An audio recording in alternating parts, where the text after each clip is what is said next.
Hello students, स्वागत है आप सभी का मैग्नेट ब्रेन्स के इस प्लेटफॉर्म पर। एक ऐसा प्लेटफॉर्म जो देता है आपको बिल्कुल ही फ्री एंड क्वालिटी एजुकेशन। मैं शुभम श्रीवास्तव स्वागत करता हूं आप सभी का class 12th biology NCERT exemplar की सीरीज में, जहां आज हम आ पहुंचे हैं अपने बिल्कुल ही एक नए चैप्टर की तरफ। That is chapter number 12, biotechnology and its application. Biotechnology principles and processes को कंप्लीट करने के बाद, उसके सारे लेक्चर्स को देख लेने के बाद, उनको सारे कॉन्सेप्ट्स को क्लियर कर लेने के बाद आज हम आ पहुंचे हैं बायोटेक्नोलॉजी एंड इट्स एप्लीकेशन के माइंड मैप के ऊपर। ये एक ऐसा वीडियो लेक्चर होने वाला है आपके लिए जो एक ही वीडियो में आप इस पूरे चैप्टर को पढ़ने वाले हो। एक ही वीडियो में हम इस पूरे चैप्टर को कवर करेंगे। इस चैप्टर में मौजूद सारे पॉइंट्स को हम टच करेंगे, सबको जानेंगे, समझेंगे, देखेंगे कि कौन से पॉइंट्स जो हैं वो ज्यादा इंपॉर्टेंट है, किस पॉइंट का क्या महत्व है। सारी चीजों को हम डिस्कस करते हुए अपने इस चैप्टर के माइंड मैप को कंप्लीट करेंगे और उसके बाद धीरे धीरे इनके सारे एमसीक्यूज वेरी शॉर्ट सबको प्रैक्टिस करते हुए अपने इस चैप्टर को कंप्लीट करेंगे। तो बिना वक्त गवाए शुरू करते हैं भाई कि हमें इस चैप्टर के अंदर देखना क्या क्या है। इस चैप्टर के अंदर हमें क्या क्या देखना है, ठीक है। तो हमने ऑलरेडी बायोटेक्नोलॉजी के बारे में देख लिया था कि जब जरूरत थी कुछ ऐसी चीजों की, जब हमारे इस बायोलॉजिकल वर्ल्ड में प्रॉब्लम्स हैं। फॉर एग्जाम्पल की जरूरत थी एक टेस्ट ट्यूब बेबी की। वो ऐसे कपल्स थे जिनको जो एक बच्चे को जन्म नहीं दे पा रहे थे। बायोटेक्नोलॉजी सामने आया। बायोटेक्नोलॉजी सामने आकर के उन कपल्स को इन विट्रो फर्टिलाइजेशन के मदद से एक बेबी गिफ्ट करता है। जब इस पॉपुलेशन ये बढ़ता चला गया, इस बढ़ते पॉपुलेशन ने डिमांड रखी मोर एंड मोर फूड की, लेकिन लैंड हमारे पास सीमित, ऊपर से बढ़ते पॉपुलेशन के कारण जो ऐसी धरती जहां हम खेती करते हैं उसका एरिया घटते जाना, लेकिन पॉपुलेशन की डिमांड का बढ़ना। नतीजा हुआ कि बायोटेक्नोलॉजी सामने आता है और ये बायोटेक्नोलॉजी एग्रीकल्चर में सपोर्ट करता है और फिर हम पॉपुलेशन की डिमांड को कई हद तक पूरा करते हैं। 100% तो नहीं कर पाए, क्योंकि आज भी बहुत सारे लोग भूखे पेट सोते हैं, माल न्यूट्रिशन के कारण उनका हेल्थ खराब है, एक्सेट्रा एक्सेट्रा चीजें हैं। लेकिन फिर भी हमने बहुत हद तक इस चीज को पूरा किया हमने बायोटेक्नोलॉजी के मदद से। जब जरूरत पड़ी इस मेडिकल साइंस को, जब अलग अलग मेडिसिन्स में अलग अलग डिजीज से लड़ने की जरूरत थी, उस वक्त भी ये बायोटेक्नोलॉजी सामने आया और बायोटेक्नोलॉजी ने अपना योगदान दिया मेडिकल साइंस में। मेडिसिन्स बने, वैक्सीन्स बने, जिनके मदद से बहुत सारे डिजीजेस से, डेडली डिजीजेस से हम आज के समय में बचे हुए हैं। तो ये था हमारे लिए बायोटेक्नोलॉजी और ये थे इसके बहुत सारे एप्लीकेशंस। तो बायोटेक्नोलॉजी के बिना अगर हम आज की इस दुनिया को इमेजिन करने जाएं तो हमारे लिए जिंदगी काफी मुश्किलों से भरी मिलेगी, क्योंकि बच्चे का जन्म होते ही हम उसे बहुत सारी वैक्सीन्स लगवाते हैं ताकि बहुत सारे डिजीजेस से वो बच के रहे। हम आज के समय में जो हम फूड खाते हैं, जो फार्मर्स सीड्स का यूज करते हैं, आर्टिफिशियल हाइब्रिडाइजेशन से बनता है। बहुत सारे क्रॉप प्लांट्स जो हैं वो बायोटेक्नोलॉजी के मदद से मॉडिफाई किए जा चुके हैं, जिसके मदद से वो अलग अलग पेस्ट से, अलग अलग इंसेक्ट से बचे रहते हैं, प्लस वो हाई यील्ड क्रॉप्स भी होते हैं। तो इस तरीके की चीजें हैं और इससे हम ये कह सकते हैं कि अगर अब हम सोचें कि बायोटेक्नोलॉजी के बिना अगर आज के समय को जिया जा सकता है तो ये काफी मुश्किल वाली बात हो जाएगी। हमारा ये चैप्टर हमसे कहता है कि बायोटेक्नोलॉजी एसेंशियली डील्स विद, शुरुआत की बात है, इसका कहने का मतलब है कि बायोटेक्नोलॉजी में शुरुआत में ये कहता है कुछ ऐसा कि essentially deals with the production of biopharmaceuticals and biologicals and using genetically modified microbes, fungi, plants and animals। तो शुरुआत में कहां से कहानी शुरू होती है, जब प्रोडक्शन किया गया किसका, तो बायोफार्मास्यूटिकल्स का। बायोफार्मास्यूटिकल फार्मा इंडस्ट्री में इसका यूज हुआ। And biologicals and using genetically modified, हमने किसका यूज किया, तो हमने यूज किया जेनेटिकली मॉडिफाइड माइक्रोब्स का, हमने यूज किया जेनेटिकली मॉडिफाइड फंजाई का, प्लांट जेनेटिकली मॉडिफाइड प्लांट्स, जिसको हमने जीएम प्लांट्स भी हम लिखते हैं, आपको पता ही है ये चीज, जिसे हम लोग जीएम प्लांट्स भी लिखते हैं। Same with genetically modified animals. तो हमने इन सबका यूज किया, इन सबका यूज हमने किया, इन सबको हमने इस सबका प्रोडक्शन हुआ, फिर अकॉर्डिंग टू यूज हमने इसको, मतलब जैसी जरूरत थी अकॉर्डिंग टू डिमांड हमने इसको यूज में लाया। तो बायोटेक्नोलॉजी की कहानी यहीं से शुरू होती है।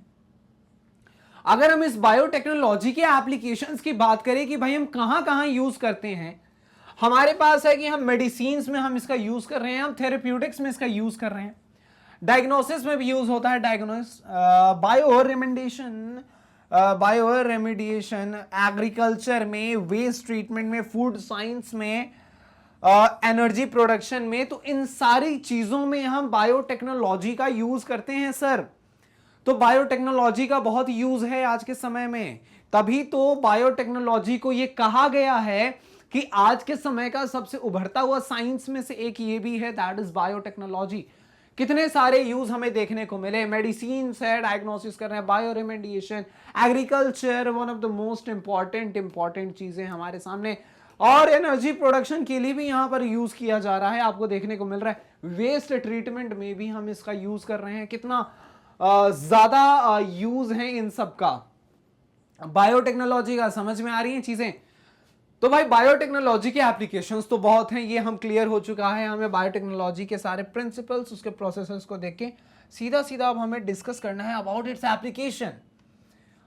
अगर हम बात करें कि 3 critical research areas of biotechnology यार, तो बायोटेक्नोलॉजी में अभी भी बहुत सारे ऐसे एरियाज हैं जहां पर अभी भी रिसर्च की जरूरत है, रिसर्च का काम चल भी रहा है, क्रिटिकल है, उसको थोड़ा क्रिटिकल माना गया है। इसलिए यहां पर लिखता है कुछ ऐसा कि 3 critical research areas of biotechnologies are, एक तो उसमें है कि improved organism, mostly a microbe और pure enzyme acting on the best catalyst.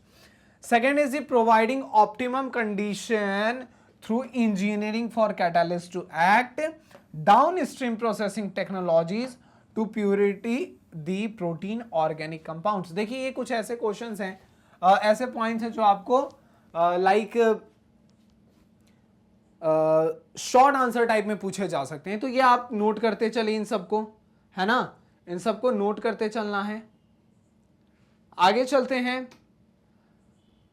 इसमें जैसे कि बहुत सारे इंपॉर्टेंट पॉइंट्स में से हमें एक डील करना है, हमें थोड़ा सा डिस्कस करना है about the biotechnological applications in agriculture. तो जो एग्रीकल्चर के फील्ड में जो हम यूज कर रहे हैं बायोटेक्नोलॉजी का जो एप्लीकेशन है एग्रीकल्चर के फील्ड में, उसके बारे में कहता है कि 3 options we are considered for increasing food production.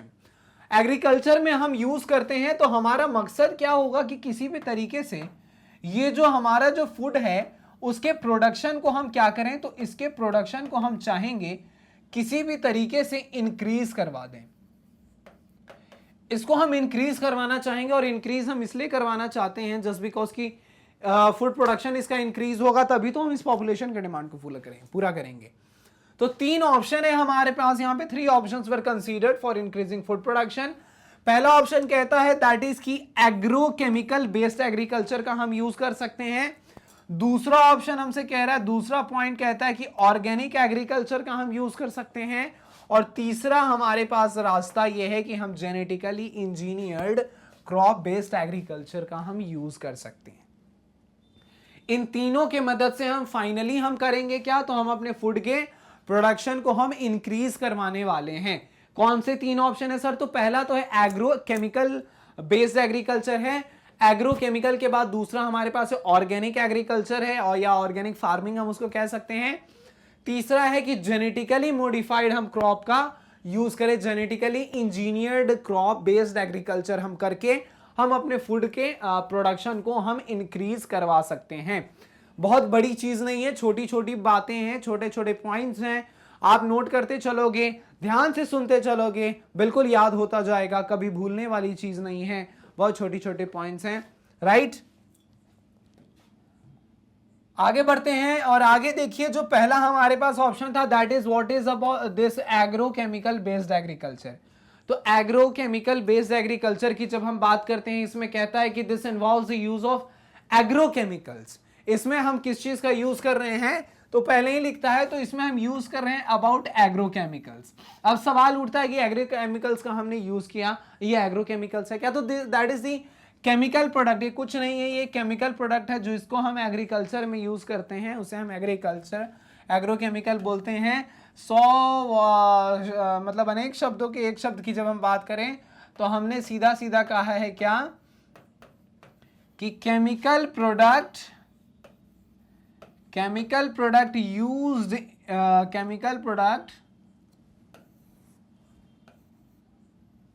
Used in agriculture, chemical product used in agriculture, तो इसको हमने क्या कह दिया, इसको हमने एग्रोकेमिकल कह दिया। ठीक है, फिर कहता है कि it includes the broad range of pesticides. इसके अंदर हमने कौन कौन से केमिकल्स को रखा है, तो पेस्टिसाइड्स को रखा है, पेस्ट्स को किल करने की। इंसेक्टिसाइड्स हैं, जो इंसेक्टिसाइड्स आकर के क्रॉप्स को हमारे डिस्टर्ब करते हैं, उनको किल करना है। हर्बिसाइड्स जो एक्सेट्रा, जो हर्ब्स का वहां पे आप देख सकते हो, जो हर्ब्स जो हमें नहीं चाहिए वो भी आ रहे हैं, तो उनको किल करने के लिए। एंड फंगिसाइड्स, तो फंगी को किल करने के लिए, फंजाई को किल करने के लिए हम इसका यूज करते हैं। तो ये सारे केमिकल्स जिसका हमने यूज किया, ये सारे के सारे किसके अंदर आते हैं, तो ये सारे के सारे इस एग्रोकेमिकल के अंदर आते हैं। समझ में आ रही हैं चीजें? एग्रोकेमिकल के अंदर कौन कौन सी चीजें आ गई, तो ब्रॉड रेंज ऑफ पेस्टिसाइड्स आ गए हमारे पास, इंसेक्टिसाइड्स आ गए हमारे पास, हर्बिसाइड्स आ गए और फंगिसाइड्स आ गए। तो ये सारे क्या हो गए, हमारे एग्रोकेमिकल्स हो गए। और इनके मदद से जब हम करते हैं तो हम समझ में आ रही हैं चीजें, बहुत ही कॉमन सिंपल्स है। Also include the synthetic fertilizers, इसके अंदर सिंथेटिक फर्टिलाइजर्स भी आ गए, हॉर्मोन्स भी आ गए, and other chemical growth agents जो हैं, जैसे कि कुछ केमिकल्स हैं जिसके मदद से हम ग्रोथ करवाते हैं, वो सब इसके अंदर आ गए। And concentrated stores for raw animals manure, तो ये सारी चीजें जो हैं जब इनका यूज करके हम एग्रीकल्चर में हम इनका यूज कर रहे हैं और इन सब के यूज से हम अपने प्रोडक्टिविटी को बढ़ाना चाह रहे हैं, इंसेक्ट्स को हमने किल कर दिया तो क्रॉप हमारा डिस्टर्ब नहीं होगा, हमने हर्बिसाइड्स को, हर्ब्स को किल कर दिया तो जो हमारा न्यूट्रिशन है पूरा पूरा क्रॉप प्लांट को मिलने वाला है। फंगिसाइड्स का यूज किया, फंगल इन्फेक्शन नहीं होगा वहां पे। हमने फर्टिलाइजर्स का यूज किया है ताकि मैक्स टू मैक्स न्यूट्रिएंट्स मिल सके हमारे क्रॉप प्लांट को। ग्रोथ, यहाँ पर ग्रोथ केमिकल एजेंट्स हैं हमारे ग्रोथ के लिए, ग्रोथ उसका अच्छा होगा। तो इन केमिकल्स का यूज करके जब हम करते हैं तो अब हम उसे एग्रोकेमिकल के अंदर रखते हैं। फिलहाल आप इसको नोट करें, स्क्रीनशॉट निकालें। आसान सी चीजें हैं, समझ में आ रही होंगी। अगर कोई डाउट आपके मन में रह रहा है, कोई डाउट आपके मन में है, तो आप उसे बिल्कुल ही हमसे पूछ सकते हैं, आपके सारे डाउट्स को क्लियर किया जाएगा। यहां पर बोर्ड एग्जामिनेशन की प्रिपरेशन को अच्छा करना है। अब दूसरा है हमारे पास ऑर्गेनिक एग्रीकल्चर या फिर फार्मिंग की बात की जा रही है। तो ऑर्गेनिक एग्रीकल्चर या ऑर्गेनिक फार्मिंग क्या है भाई? What is this organic agriculture या फिर फार्मिंग की बात करें तो कहता है कुछ ऐसा कि this is the use of manures. जब हम मैन्योर्स का यूज करते हैं, यहां पर हम लोग फर्टिलाइजर नहीं, वर्ड पे जाना है ध्यान से, हम बायो फर्टिलाइजर्स का यूज कर रहे हैं, हम पेस्टिसाइड्स का नहीं, हम बायो पेस्टिसाइड्स का यूज कर रहे हैं। एंड हम यहां पर bio controls to increase the crop production. तो जब हर तरीके से manures, bio fertilisers, bio pesticides, इन सब का यूज हम करते हैं, तब हम इसे ऑर्गेनिक में रखते हैं। अदरवाइज हमने इसे किस में रखा था? तो एग्रोकेमिकल के अंदर रखा था। कहता है कि artificial fertilization and pesticides are not used, highlighted point है भैया, स्टार मार करके लिख लो। आपसे पूछा जा सकता है ना ये चीज कि हमने आर्टिफिशियल फर्टिलाइजर, पेस्टिसाइड्स हमने किस में यूज किया था? तो एग्रोकेमिकल वाले में यूज किया। लेकिन जब हम ऑर्गेनिक फार्मिंग कर रहे हैं तो यहां पर हम क्या करते हैं? सिंपल मैन्योर्स जो हैं, बायो फर्टिलाइजर्स जो हैं, बायो पेस्टिसाइड्स जो हैं, इनका हम यूज कर रहे हैं। तो it comes under the category of organic farming या फिर हम कह सकते हैं ऑर्गेनिक एग्रीकल्चर। फाइन, नोट कर लो, स्क्रीनशॉट निकाल लो।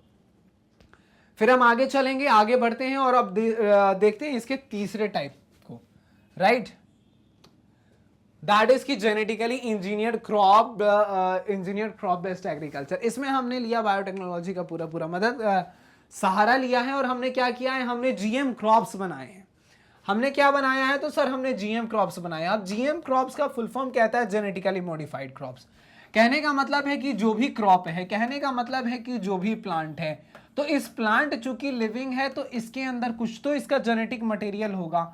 हमने क्या किया है कि इसका जो जेनेटिक मटेरियल है, इसके जेनेटिक मटेरियल के साथ हम करने वाले हैं कुछ छेड़छाड़ करने के बाद हम क्या करेंगे? अपने डिजायर के अकॉर्डिंग इसके जेनेटिक मटेरियल में क्या करना चाहेंगे? कुछ तो हम इसमें चेंज लाएंगे और इसमें जब चेंज आएगा हमारे अकॉर्डिंग, तो इसके बाद इसके कैरेक्टर में हमें चेंज आएगा।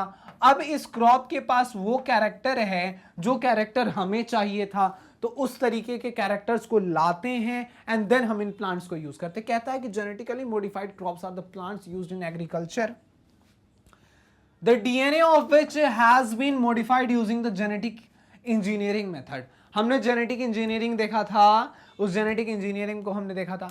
हम क्या कर रहे हैं, सिंपल डीएनए दैट इज की जो जेनेटिक मटेरियल इसका, इसके साथ कुछ छेड़छाड़ करेंगे, इसमें कुछ चेंज हम लाना चाहेंगे। कैसे लाएंगे ये देखते हैं। हम इसमें चेंज लाएंगे और फिर हम क्या करेंगे, चेंज लाने के बाद हम इसके कैरेक्टर्स को चेंज होता देखेंगे, और ये वैसे कैरेक्टर्स है जो हमें चाहिए, जिसकी हमें जरूरत है, तो उसके अकॉर्डिंग वो कैरेक्टर बन गया, वो चेंज आ गया। अब हम क्या करेंगे, इसका हम यूज करेंगे कहां पे, तो सर अब हम इसका यूज करेंगे क्रॉप फील्ड्स में। हम इसका क्रॉप फील्ड्स में यूज करेंगे, एग्रीकल्चर होगा, हमें जो चाहिए वो हमें मिलने वाला है। ठीक है, तो ये हो गया हमारा क्या, तो ये हो गया हमारा genetically engineered crop based agriculture, right. Note करते चलना है, आगे चलते हैं। देखिए यहां पर अब आ गया हमारे पास एक, that is about the green revolution. काफी सुना है इसके बारे में, हमने कई बार सुना है, बहुत कुछ जानते हैं। कहता है कि green revolution succeeded in tripling the food supply but yet it was not enough to feed the growing population. कहने का मतलब कुछ ऐसा है कि ग्रीन रिवॉल्यूशन ने बहुत मदद की। ग्रीन रिवॉल्यूशन ने इतनी मदद की कि जो हमारा जो प्रोडक्टिविटी था, जो हम प्रोडक्शन कर पा रहे थे, उससे इसने सीधा 3x कर दिया। इसने क्या कर दिया, इसने सीधा इसको 3x कर दिया। लेकिन यहां पर बात यह है ना कि 3x करने के बाद भी ऐसा हुआ कि अभी भी हम इस ग्रोइंग पॉपुलेशन के डिमांड को पूरा नहीं कर पा रहे थे। मतलब कहने का कि अब अगर हम इसको सोचें तो फूड का प्रोडक्शन अगर हमने 3 गुना कर दिया है, तो फिर भी हम इस पॉपुलेशन के डिमांड को पूरा नहीं कर पा रहे हैं। तो कहने का मतलब है कि अगर हम समझने के लिए कुछ चले तो 100 लोगों को मान लो, ठीक है, 100 लोगों को मान लो, 100 लोगों को फूड चाहिए, और पहले क्या था कि पहले जो है वो मान लो 30 लोग खा रहे थे, ठीक है, 30 पीपल्स खा रहे थे। हमने इसको कर दिया क्या, तो 30 इंटू 3 वाला काम हो गया। मतलब अभी भी 90 लोग का हमने 90 लोगों तक फूड पहुंचा दिया, लेकिन अभी भी 100 लोगों में से सिर्फ 90 को मिला है। मतलब कहने का है कि 10 लोग अभी भी ऐसे हैं जिनके पास फूड नहीं पहुंच पा रहा था।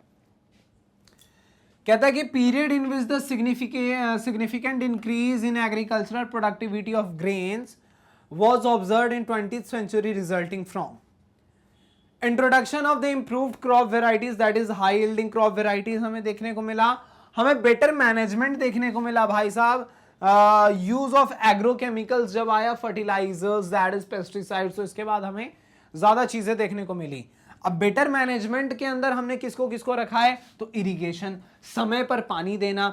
मतलब ऐसा नहीं कि हमने क्रॉप को लगा दिया और लगाने के बाद हम उसे भूल गए, तो फिर बड़ी दिक्कत आ जाएगी। टाइम टू टाइम जब उसे पानी देने की जरूरत है, हम बिल्कुल उसको पानी देंगे, पानी पहुंचाएंगे, that comes under the irrigation. Mechanisation and soil conservation technique, इन सब का यूज करके। और इसके बाद से क्या होता है, तो इन सब से क्या हो रहा है, कहता है agriculture productivity of grain was observed increasing, कहता है कि ये इंक्रीज होता हुआ हमें दिखता है। और बेसिकली कौन से क्रॉप प्लांट्स थे, तो हमारे पास 2, दैट इज की व्हीट एंड राइस, जो बेसिक है, जिसका यूज मैक्सिमम घरों में जो है वो डेली होता है, that is of wheat and rice. तो इसके प्रोडक्टिविटी में हमें ग्रोथ, इसका जो प्रोडक्शन था उसमें बढ़ोतरी देखने को मिला। और हमारे पास क्या क्या था यहाँ पर, कि इंप्रूव्ड क्रॉप वैरायटी था हमारे पास, दैट इज की हाई यील्डिंग वैरायटी। फिर इसमें कह रहा है कि इसका बेटर मैनेजमेंट हमने किया, that is from irrigation to mechanization to soil conservation techniques. इसके बाद हमने एग्रोकेमिकल्स का यूज करना शुरू किया, इसके मदद से हम फर्टिलाइजर्स का यूज कर रहे थे, मैक्स टू मैक्स न्यूट्रिएंट्स हम क्रॉप प्लांट्स तक पहुंचा रहे थे।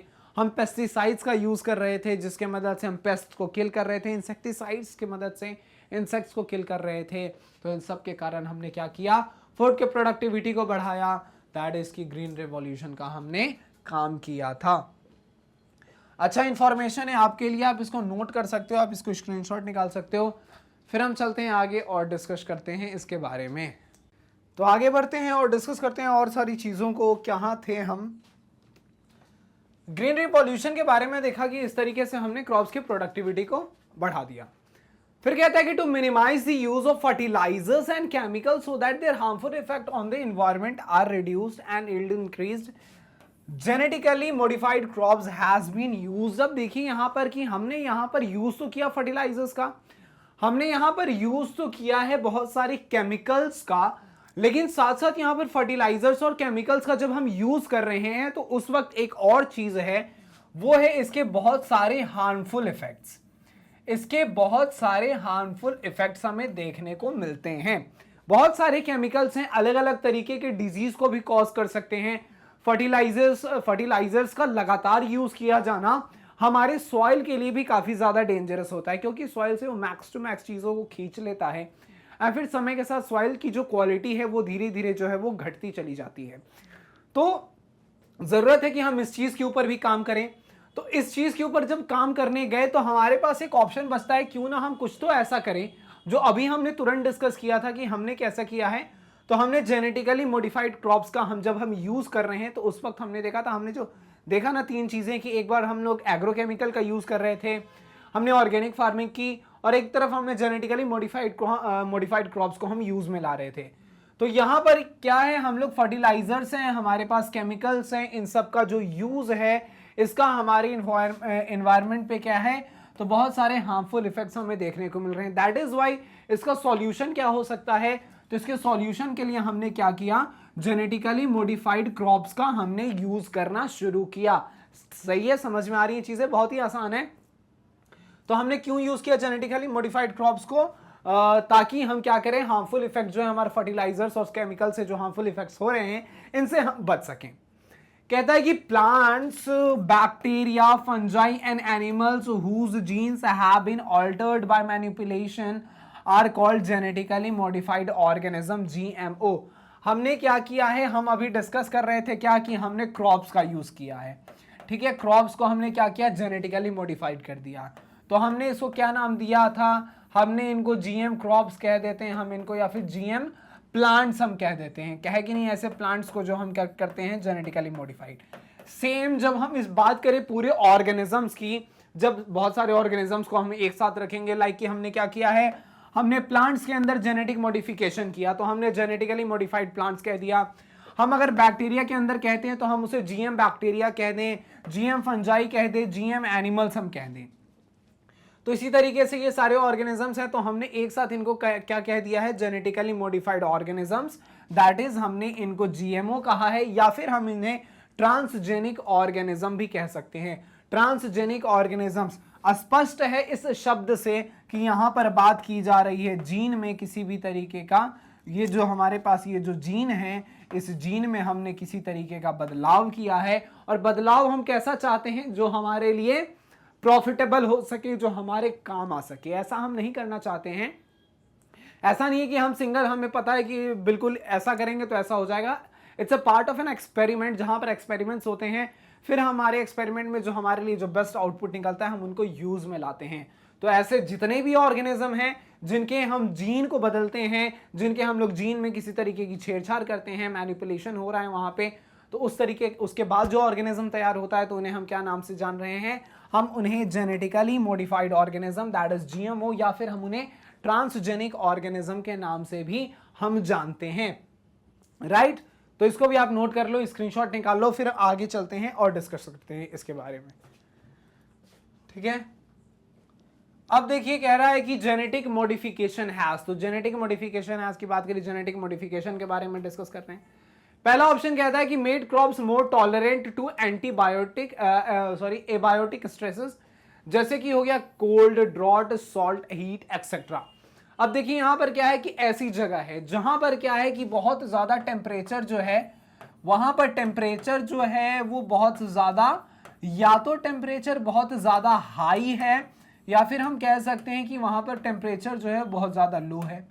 लेकिन हमें चाहिए तो ये क्रॉप चाहिए, तो हम कुछ ऐसा करेंगे उसके मॉडिफिकेशन में, उसके जीन के मॉडिफिकेशन में हम कुछ ऐसा करना चाहेंगे कि ये जो है ये इस हाई टेम्परेचर में भी सर्वाइव कर सके, लो टेम्परेचर में भी सर्वाइव कर सके। ऐसा होता है कि टेम्परेचर अगर हाई है तो हमारा ये जो क्रॉप है उसको क्या हो जाता है, या फिर कोई अदर जो भी एनिमल्स हम जिस भी यूज में लाने वाले हैं, तो हाई टेम्परेचर पे अगर वो सर्वाइव नहीं कर पा रहा है या फिर वो लो टेम्परेचर पे सर्वाइव नहीं कर पा रहा है, तो हमारा मकसद है कि हम क्या करें, कुछ तो उसको जितने भी ये एबायोटिक स्ट्रेसेस हैं, जैसे कि ये टेम्परेचर हो गया हमारा, टेम्परेचर में बहुत ज़्यादा ठंड है या फिर हाई टेम्परेचर है, सूखा पड़ गया, सॉल्ट हीट, ये सबसे क्या करें, ये सबसे वो बच के रहे। तो इस तरीके का मॉडिफिकेशन हम करते हैं। हमारा पॉइंट नंबर 1 ये रहा। पॉइंट नंबर 2 हमसे कहता है कि reduced reliance on chemical pesticides, that is की पेस्ट रेसिस्टेंट क्रॉप। तो क्या करते हैं हम, reduce reliance on the chemical pesticides, chemical pesticides पे जो डिपेंडेंसी है उसको कम करना है, कम करते हैं। तो जेनेटिकली मॉडिफाइड ऑर्गेनिजम्स बना रहे हैं हम। तीसरा हमारे पास है कि help to reduce the post harvest losses, जो पोस्ट हार्वेस्ट लॉसेस है उसको भी कम किया, उसको भी कम करना चाहते हैं हम, किससे, जेनेटिकली मॉडिफाइड क्रॉप की मदद से। चौथा पॉइंट है हमारे पास कि increase efficiency of mineral uses by plant. तो प्लांट जो हैं वो अधिकतम से अधिकतम मिनरल का वो यूज कर सके, तो उसके एफिशिएंसी को बढ़ाते हैं। तो increase efficiency of mineral uses by plant, this prevents the early exhaustion of fertility of soil. तो इससे क्या होता है, अर्ली एग्जॉशन ऑफ जो भी सॉइल की फर्टिलिटी है उसके अर्ली एग्जॉशन से हम बचते हैं। फिर है हमारे पास पांचवा पॉइंट, दैट इज की फिफ्थ पॉइंट इज कि enhance nutritional value of food, example vitamin A enriched rice. हमने ये चीज देखा था जब हम अपने क्रॉप प्लांट के बारे में स्टडी कर रहे थे, तो उस वक्त भी हमने देखा था कि कुछ तो हम ऐसा करते हैं जिसकी मदद से हम लोग उस प्लांट के अंदर जो भी न्यूट्रिएंट्स है उसके अमाउंट को हम बढ़ा देते हैं। तो इस तरीके भी चीजें होती हैं। तो दैट इज वाई ये बहुत ज्यादा इंपॉर्टेंट है, जेनेटिक मॉडिफिकेशन की मदद से ये सारी चीजें हो रही होती हैं। तो हम उसके न्यूट्रिशनल वैल्यू को हम बढ़ा देते हैं, जैसे कि विटामिन ए का बढ़ाना किसी भी राइस में, विटामिन ए इनरिच्ड राइस की यहाँ पर बात की जा रही है। तो जेनेटिक मॉडिफिकेशन से ये सारी चीजें होती हैं, राइट। इसको भी आप नोट कर सकते हो, आप इसको भी स्क्रीनशॉट निकाल सकते हो। फिर हम आगे चलते हैं और डिस्कशन करते हैं इसके बारे में। हमारे पास आ चुका है बीटी कॉटन। बीटी कॉटन की बात करें, देखिए कहानी कुछ ऐसी है कि कॉटन की जब खेती होती थी तो कॉटन की खेती में बहुत सारे इंसेक्ट्स जो थे वो बाधा डाल रहे थे, कॉटन को नुकसान पहुंचाना, कॉटन्स में नुकसान पहुंचाना, और जिसके कारण से कॉटन की जो प्रोडक्टिविटी थी वो काफी ज्यादा गिर गई। तो जरूरत थी कि कुछ तो हम ऐसा करें कि जिसके मदद से इस कॉटन की जो खेती हो रही है इसमें जो प्रॉब्लम्स आ रहे हैं इससे हम डील कर सके। तो उसके लिए हमने बनाया बीटी कॉटन। बीटी कॉटन क्या है, तो this is the BT cotton is a genetically modified paste resistant plant cotton variety. तो ये कॉटन का वो वेराइटी है जिसके पास क्या क्षमता है, तो इसके पास ये क्षमता है कि ये पेस्ट रेसिस्टेंट है। तो कोई भी पेस्ट अगर आता है तो ये बीटी कॉटन को उससे फर्क नहीं पड़ता है। और ऐसा हमने कॉटन को कैसे बनाया, तो हमने इसमें किया है कुछ जेनेटिक मॉडिफिकेशन। जेनेटिकली मॉडिफाइड ये प्लांट है जिसकी खासियत ये है कि ये पेस्ट रेसिस्टेंट है। किससे रेसिस्टेंट है, तो it produces an insecticide to combat bollworm.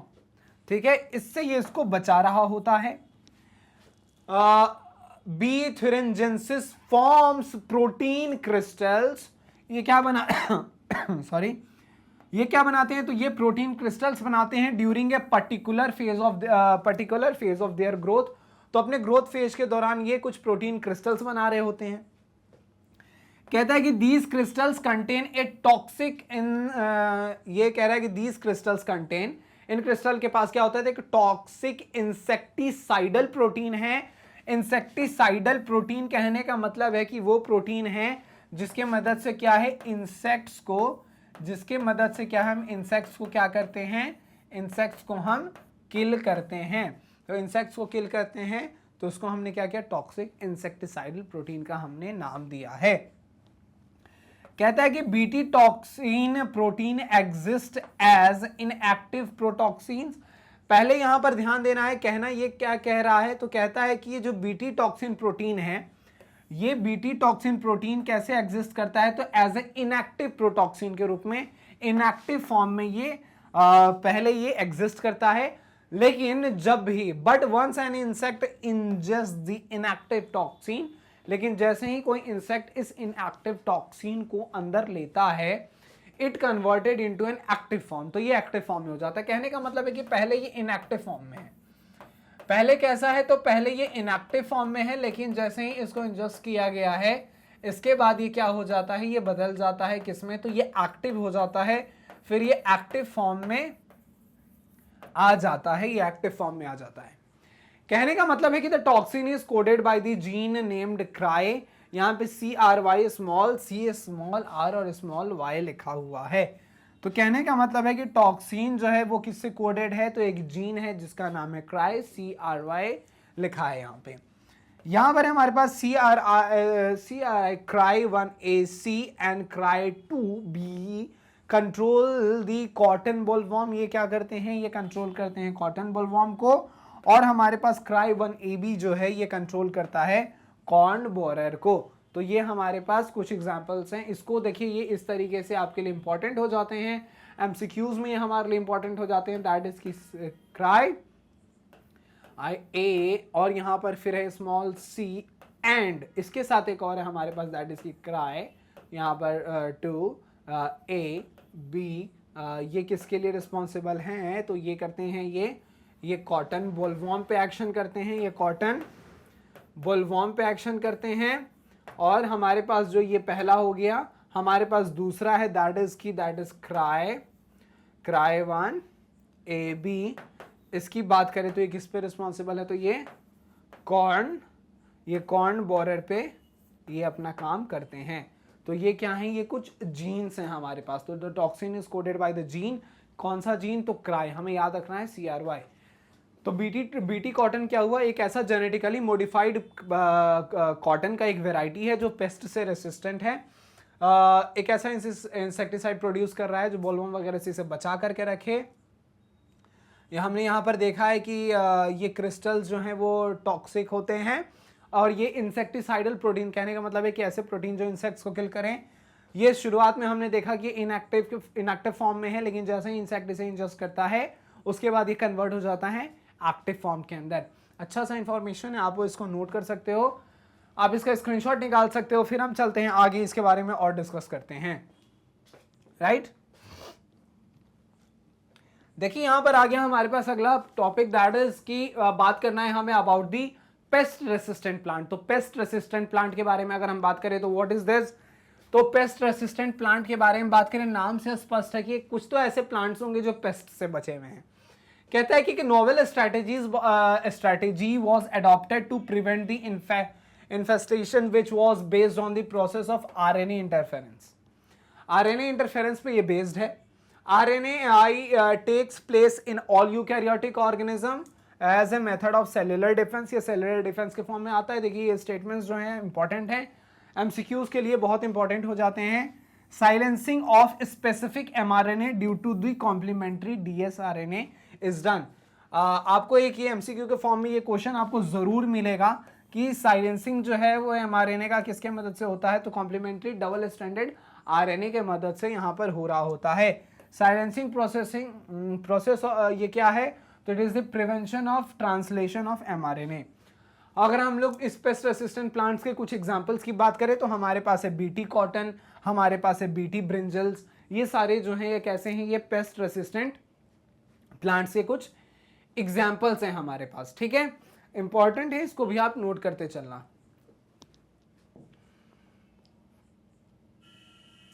आगे देखिए हमने एग्रीकल्चर में बायोटेक्नोलॉजी का हमने यूज देखा।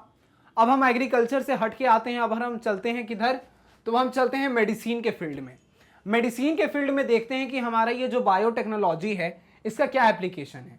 तो बायोटेक्नोलॉजिकल एप्लीकेशन इन मेडिसिन पर हम आ चुके हैं।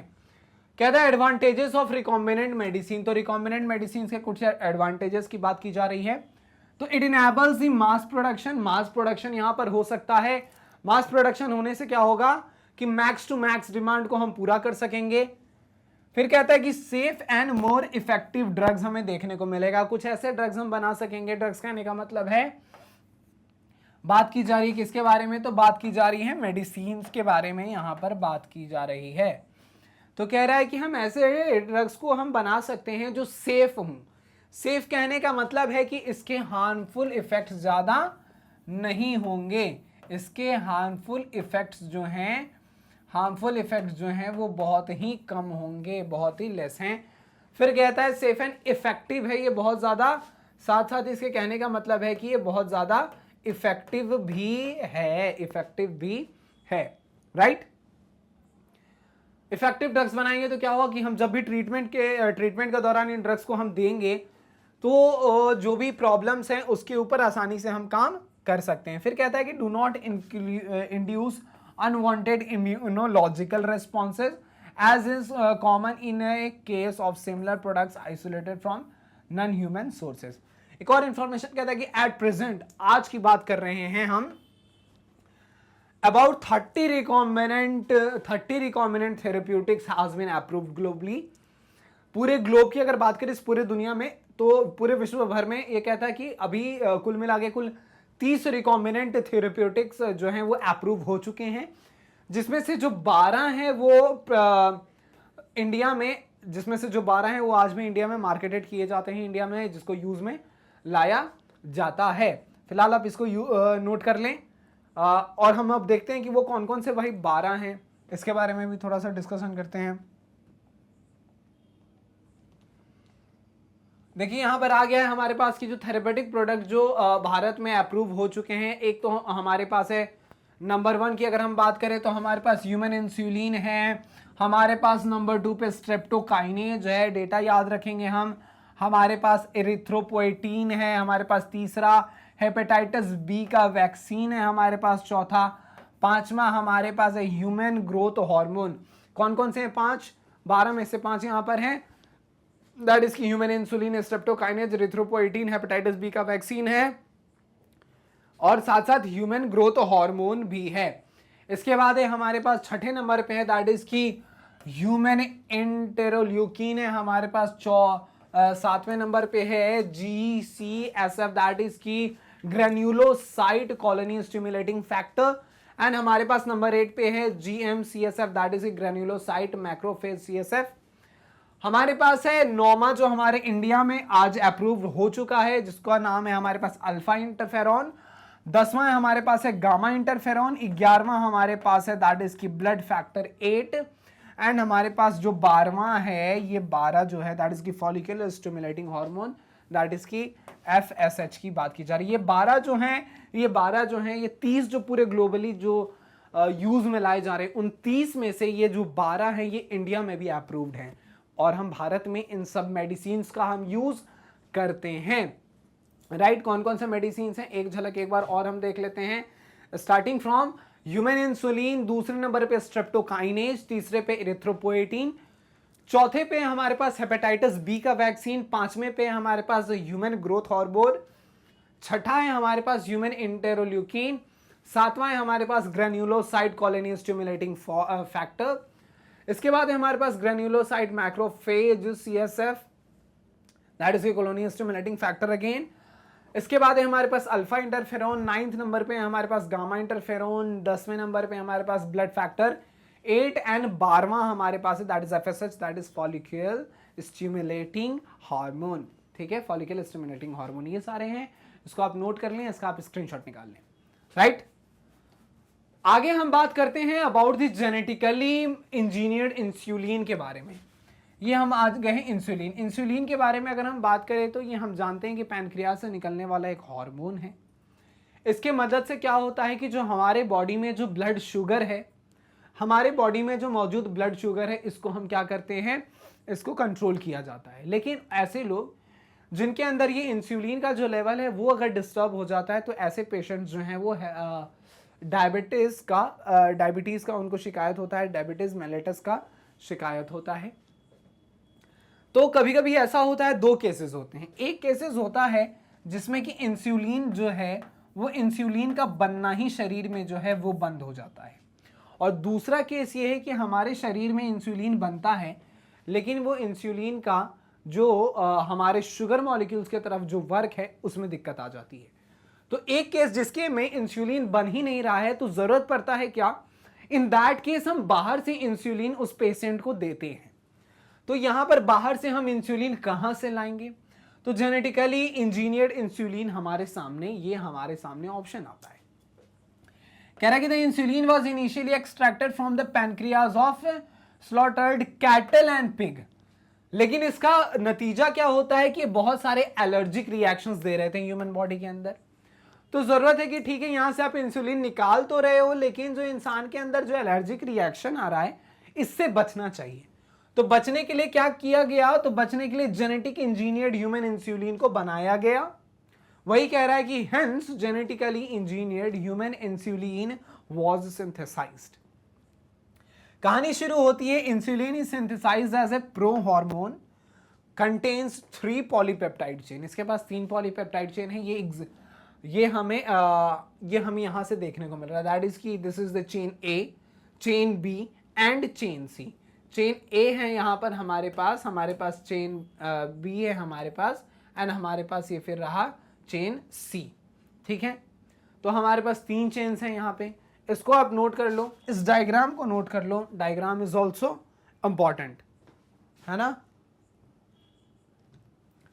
देखिए होता क्या है कि pro insulin is a single polypeptide chain. जो प्रो इंसुलिन है, हमें यहाँ पे डायग्राम दिख रहा है, वो सिंगल पॉलीपेप्टाइड का चेन है कंपोज्ड ऑफ बी एंड ए सब यूनिट्स, जिसमें हमको बी और ए 2 सब यूनिट्स हमें देखने को मिल रहे हैं। यहाँ पर एक ये है और एक ये, हमें 2 सब यूनिट्स यहाँ देखने को मिल रहे हैं। एक ग्रीन कलर से आपको दिख रहा है और एक दिख रहा है आपको ब्लू कलर में। तो ये 2 सब रीजन्स हैं। Sub units of insulin joined by the C peptide region. और ये कैसे जुड़े होते हैं, तो ये सी पेप्टाइड रीजन से ये जुड़े होते हैं। कहता है कि pro insulin is converted to insulin during the maturation of secretory vesicles by the action of 2 proteases, and conversion is inhibited by the ionophores that disrupt intracellular H+ gradients। यहाँ पर क्या होता है कि यहाँ पे प्रो इंसुलिन से यहाँ पर फिर इंसुलिन बनाया जाता है। ये डायग्राम को बता रहा है। साथ साथ यहाँ पर सी चेन जो था हमारे पास, जो फ्री सी पेप्टाइड चेन यहाँ पर आपको निकलता हुआ दिख रहा होगा, और साथ साथ हमें यहाँ पर इंसुलिन बनता हुआ दिख जाता है। तो फिर ये इंसुलिन का हम यूज करते हैं डायबिटीज के पेशेंट को ट्रीट करने में। ऐसे पेशेंट्स जिनके अंदर ये इंसुलिन का प्रोडक्शन जो है वो नहीं हो रहा है, तो ऐसे पेशेंट्स को हम क्या करते हैं, ये इंसुलिन का इंजेक्शन दिया जाता है। इंसुलिन की मदद से फिर उन सारे पेशेंट्स को हम ट्रीट करते हैं। फाइन, आगे चलें। आगे हमारे पास आ गया है जीन थेरेपी। जीन थेरेपी हम क्या है भाई, तो एक ऐसा टेक्निक है which involves the replacement of defective gene with healthy ones in order to treat genetic disorders. तो सवाल है कि किसी किसी को क्या है, जेनेटिक डिसऑर्डर है।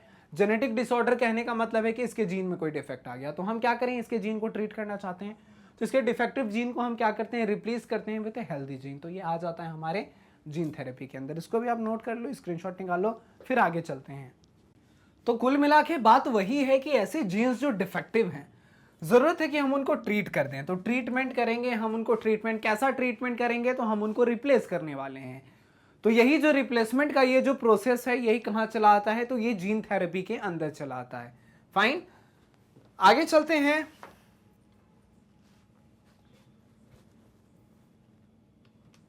अब हमारे पास है method of diagnosis.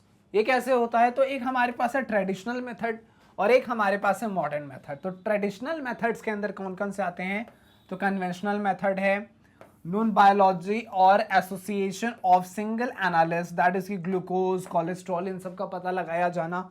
Early detection is not possible, इसमें अर्ली डिटेक्शन जो था वो पॉसिबल नहीं था। It involves the serum and urine analysis, तो सीरम एनालिसिस, यूरिन एनालिसिस इनके मदद से करते थे।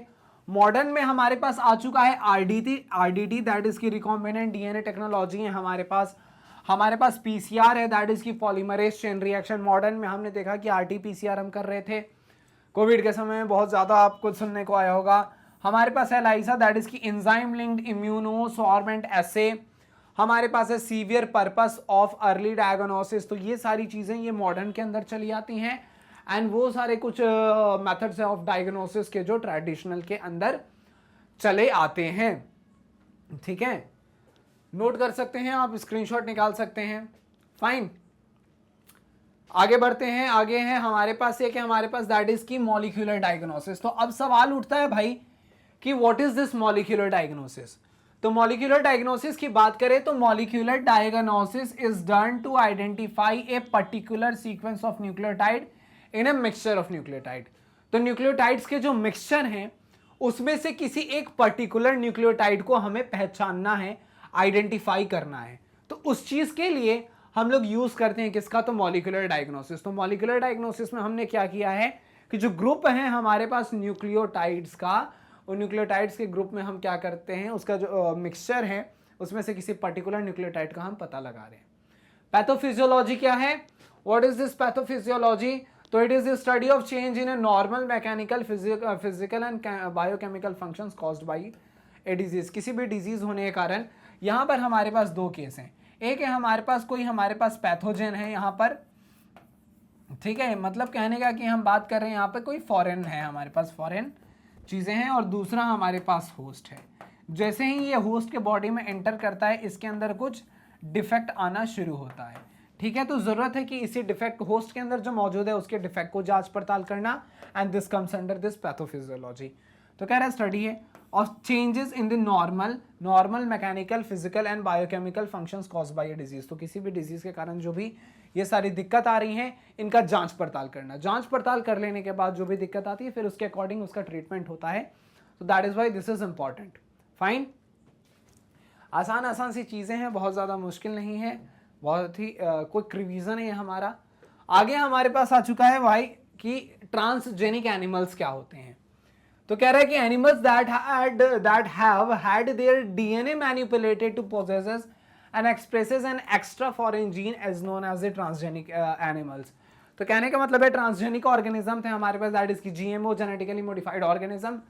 सेम वही चीज़ है जब एनिमल्स में इस तरीके की चीज़ें होती हैं, जब उसमें हम किसी तरीके के जीन का छेड़छाड़ करते हैं, उसके मैनिपुलेशन करते हैं उसके डीएनए में, तो उसको हम लोग ट्रांसजेनिक एनिमल्स के नाम से जान रहे हैं, या फिर आप इसे कह सकते हैं genetically modified organisms, genetically modified animals.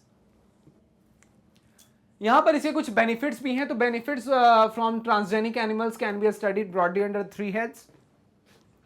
Medicinal purpose में यूज है, एग्रीकल्चर पर्पस में यूज है, और बहुत इंडस्ट्रियल पर्पस में भी हम इसका यूज करते हैं। तो ट्रांसजेनिक एनिमल्स क्या है, तो भाई ऐसे एनिमल्स जिनके जीन में मॉडिफिकेशन किया गया है, डीएनए को मैनिपुलेट किया गया है, उसे हम लोग ट्रांसजेनिक एनिमल्स या फिर हम उसे जेनेटिकली मॉडिफाइड एनिमल्स के नाम से भी जान रहे हैं। मेडिसिन की बात करें तो इसके अंदर क्या क्या आ जाता है, तो दैट इज की normal physiology and development, study of diseases, अलग अलग डिजीज के स्टडी में यूज करते हैं, बायोलॉजिकल प्रोडक्ट्स बनाते हैं, चेकिंग वगैरह में यूज होते हैं, वैक्सीन की सेफ्टी वगैरह को भी चेक किया जाता है, केमिकल सेफ्टी टेस्टिंग, ये सारी चीज़ें की जाती हैं। तो ये सब कैसे करते हैं, तो जेनेटिकली मॉडिफाइड एनिमल्स पे हम ये सारी चीज़ें करते हैं। एग्रीकल्चर पर्पस में यूज़ करते हैं, जैसे कैसे किसी ब्रीडिंग करवाना हुआ, हमारे पास उसके क्वालिटी को चेक करना है, फिर डिजीज़ रेसिस्टेंट, ये सारी चीज़ें, जैसे उसका कोई डिजीज़ है तो फिर जेनेटिकली मॉडिफाइड हमने ऑर्गेनिज्म बनाया तो क्या वो उस डिजीज़ से बच रहा है कि नहीं, उसका जो ब्रीड है वो कैसा है, किस क्वालिटी का ब्रीड है, ये सारी चीज़ें हम चेक करते हैं। ये एग्रीकल्चर पर्पस में आ गया, एंड ये आ गया हमारे मेडिसिनल पर्पस में, राइट। तो इसको भी नोट आप कर सकते हो, इसको भी आप स्क्रीनशॉट ले सकते हो। फिर हम चलते हैं आगे, कुछ इथिकल इश्यूज के बारे में यहाँ पर बात की जा रही है। भाई what is this ethical issues, तो इसके अंदर एक टॉपिक है दैट इज की बायोएथिक्स। क्या है बायोएथिक्स, तो बायोएथिक्स में be viewed as a set of standards that may be used to regulate our activities in relation to the biological world. क्या कह रहा है, कह रहा है कि बायोएथिक्स को हम कैसे देख सकते हैं, तो बायोएथिक्स में be viewed as a set of standards that may be use to regulate our activities in relation to biological world. की मतलब जो भी हम इस बायोलॉजिकल वर्ल्ड में हम जो भी चेंजेस कर रहे हैं तो उसमें भी कुछ तो पैरामीटर होना चाहिए कि आप इस हद तक जा सकते हो, इस हद तक कर सकते हो, तो वो कुछ स्टैंडर्ड को सेट किया जाता है और उसके अंदर ही ये सारी चीजें होती हैं। सो दिस इज बायोएथिक्स कि आप किसी में भी जेनेटिक मॉडिफिकेशन करते हो तो किस हद तक कर सकते हो, ये सारी चीजें। अब क्या है कि Indian government has setup the organization such as, Indian government ने कुछ ऑर्गेनाइजेशन का सेटअप किया, जैसे GEAC। क्या फुल फॉर्म है, तो genetic engineering approval committee, which makes the decision, जो डिसीजन बनाता है regarding the validity of GM research, genetically modified research, genetically modification research and the safety of introducing genetically modified organism for public services. अब क्या है कि biological world में different animals है, plants है, जिनके जेनेटिक मॉडिफिकेशन करवाते हैं या फिर माइक्रोब्स के ऊपर भी करते हैं। तो क्या है कि आप एक इंसानियत को भी ध्यान में रखते हुए कि हम कितना तक करें कि हमारा ये नेचर भी डिस्टर्ब ना हो और एक बहुत जिसको बोलते हैं कि एक डिसिप्लिन में हम चलते रहें, तो उन सारी चीज़ों को कंट्रोल करना होता है। तो इसके लिए हमारे गवर्नमेंट ने GEAC को बिठाया है, कमेटी है जो ही इसके पैरामीटर्स को डिसाइड करती है। So this comes under the bio ethics, right. इसको भी आप नोट कर लो, इसको भी आप स्क्रीनशॉट निकाल सकते हो। फिर हम आगे की ओर चलते हैं। कहता है कि the major bioethical concern pretending to biotechnology are summarised below. तो क्या इथिकल बायोएथिकल कंसर्न्स हैं हमारे, उसके बारे में है। दैट इज की use of animals in biotechnology causes the great suffering to them. अब किसी एनिमल्स को लेते हैं हम बायोटेक्नोलॉजी में, तो इसके कारण उनको क्या करना पड़ता है, इनके कारण उनको सफर करना पड़ता है। तो एक लिमिट में हमें रहना है। Introduction of A transgene from one species into another species violates the integrity of species। तो इसके कारण इसकी इंटीग्रिटी ऑफ स्पीशीज जो है वो डिस्टर्ब होता है। तो ये सारी चीज़ों को हमें ध्यान में रखना है। तो एक पैरामीटर सेट है हमारा, उसके अंडर करते हैं तो it's okay. Transfer of the human genes into animals and vice versa dilutes the concept of humanness का जो कॉन्सेप्ट है उसको डाइल्यूट किया जाता है जब ह्यूमन के जीन्स को किसी दूसरे एनिमल में डालें या फिर किसी दूसरे एनिमल के जीन को हम इंसान में डालें। बायोटेक्नोलॉजी में possesses unforeseen risk to the environment including risk to biodiversity. तो बहुत सारी चेंजेस जो हैं उसके कारण हमारे बायोडाइवर्सिटी में भी चेंजेस आ सकते हैं, दिक्कत आ सकती है। तो इन सब चीज़ों को ध्यान में रख करके हमें ये करना होता है। फाइन, इसको भी नोट कर सकते हो। बायोएथिकल कंसर्न ये हमारे हो गए। आपके एग्जामिनेशन में अगर पूछा जाए तो आप इसका अच्छे तरीके से आंसर कर सकते हैं, ठीक है, अच्छे तरीके से आंसर कर सकते हैं। अब हम बात कर लेते हैं something about the bio patents के बारे में कि भाई क्या होता है बायो पेटेंट्स। तो बायो पेटेंट्स के बारे में कहा गया है कि a biological patent is a legal document. तो आपने सुना होगा कि आपने कोई प्रोडक्ट बनाया है तो आप उस पर क्या करते हो, पेटेंट करवाते हो। सेम ये बायोलॉजिकल वर्ड में जब वो पेटेंट का वो जो काम आता है तो इट्स कम्स अंडर दी बायो पेटेंट। तो बायोलॉजिकल पेटेंट है is a legal document that grants the patent holder, जो भी ये पेटेंट बनवा रहा है उसको एक प्रॉपर डॉक्यूमेंटेशन दिया जाता है, the right to prevent others from using. जैसे मेरे पास अगर किसी चीज का इसका पेटेंट है तो मेरे पास ये राइट है कि मैं दूसरों को रोक सकता हूं उस चीज को यूज करने से, उसको बेचने से, उसको बनाने से, क्योंकि उस पर मेरा हक है। मैंने उस पर काम किया था, मैंने उसको पहली बार देखा, मैंने उसका पेटेंट करवाया। और importing the protected invention for a set period. तो उस चीज का जब लोकल डॉक्यूमेंटेशन होता है उस बायोलॉजिकल चीज पे, तो उसको हम लोग बायो पेटेंट के अंदर रखते हैं, है ना।